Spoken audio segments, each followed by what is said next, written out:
Scandal in the church. How could this happen? Jesus explains. April 16th, 2025. Words from Jesus through Sister Clare, spoken by Jackie. Clare began. May the Lord grant us His peace and humility of heart. Amen. Lord, please forgive me.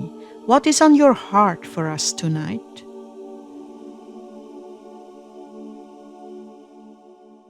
Jesus began, Meek and humble of heart, that is my wish for you and all the souls on my holy mountain.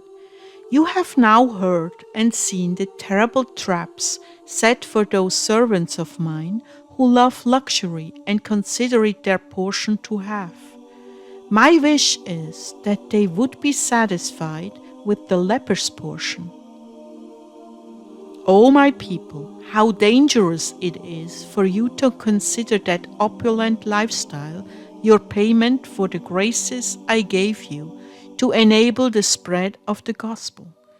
This is how wickedness entered the early church when it threw in its lot with the rich and powerful.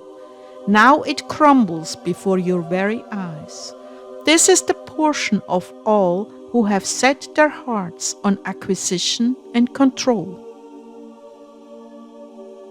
I never intended my church to be in palaces and cathedrals.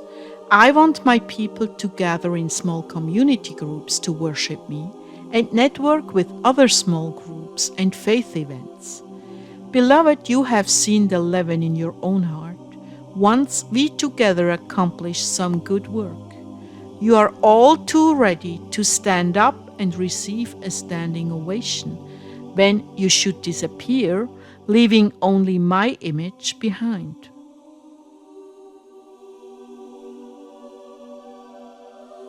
It is the same with all who make an impact. They reason, finally, I've made an impact. Finally, I have proven my worth. Finally, I will be respected and honored. This is the way it is with all flesh. So much better would it be if you would discreetly step aside and direct their applause to me. Your flesh wants you to stand front and center and receive the glory. Oh, how empty this manner of thinking is! Now men begin to admire and worship you, drawing you deeper into the nets of vanity, where Satan bides his time until you have lost your way in a maze of flattery and praise. Then the enemy tightens the web around you until you always consider, what will they think, before you make a decision and you become their puppet.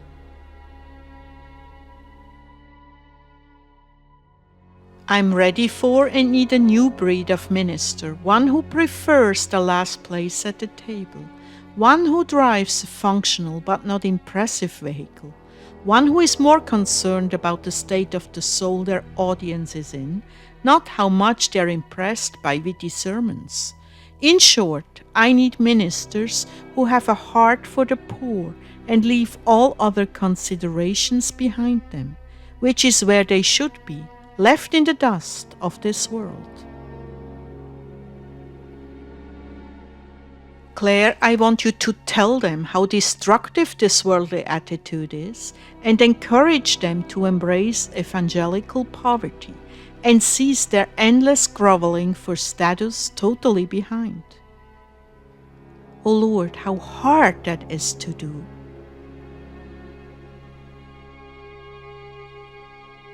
You can go along being aware of the sin and still slip up and fall because you want it to be recognized as a rank above the common man. Clare, how did I handle myself? What prestigious positions did I hold? Who were my clients? What did I tell the elite? Didn't I illustrate all by my life, my illustrious past and future ambitions? My people, you have it all twisted upside down and inside out.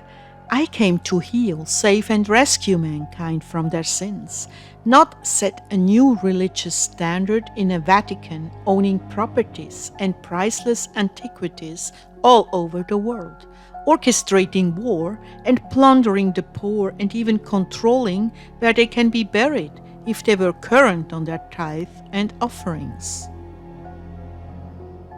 This is why the abomination of what was once my church is crumbling in ruins, and evangelicals and so-called non-denominational churches around the world are being exposed for their greed and wicked worldly ways, feeding off the little ones who plow the ground, plant the seed, harvest the fruit of their labors, and then give the proceeds to men who live like kings but stink of hellfire and brimstone, which will be their ultimate destination.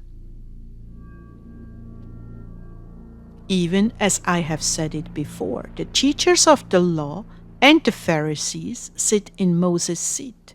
So you must be careful to do everything they tell you, but do not do what they do, for they do not practice what they preach.